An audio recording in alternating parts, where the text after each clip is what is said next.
కాల్పుల విరమణకు ముందు జమ్మూ కాశ్మీర్లో పాక్ దాడికి పాల్పడిన దృశ్యాలు సోషల్ మీడియాలో వైరల్గా మారాయి. సరిహద్దు రేఖ వెంబడి గ్రామాలపై పాక్ డ్రోన్లతో దాడులకు పాల్పడింది. పాక్ సైన్యం కుయుక్తులను భారత సైన్యం ధీటుగా ఎదుర్కొంది. పాక్ డ్రోన్లను కూల్చివేసింది. అయితే కొన్ని చోట్ల ఇళ్లు ధ్వంసమయ్యాయి. ఈ క్రమంలోనే రెహారీలోని నివాస ప్రాంతాలపై పాకిస్తాన్ దాడికి సంబంధించినటువంటి సీసీటీవీ ఫుటేజ్ బయటకొచ్చింది. ఓ ఇంటి మొదటి అంతస్తులో ప్రాణాంతక షెల్ పడినట్లు కనిపిస్తా ఉంది.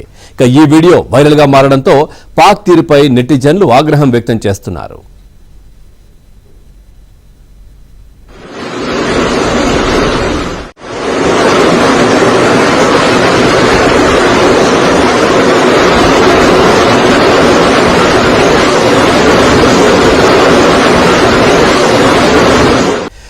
పాక్ డ్రోన్లతో దాడులకు పాల్పడింది. పాక్ సైన్యం కుయుక్తులను భారత సైన్యం ధీటుగా ఎదుర్కొంది. పాక్ డ్రోన్లను కూల్చివేసింది. అయితే కొన్ని చోట్ల ఇళ్లు ధ్వంసమయ్యాయి. ఈ క్రమంలోనే రెహారీలోని నివాస ప్రాంతాలపై పాకిస్తాన్ దాడికి సంబంధించినటువంటి సీసీటీవీ ఫుటేజ్ బయటకొచ్చింది. ఓ ఇంటి మొదటి అంతస్తులో ప్రాణాంతక షెల్ పడినట్లు కనిపిస్తా ఉంది.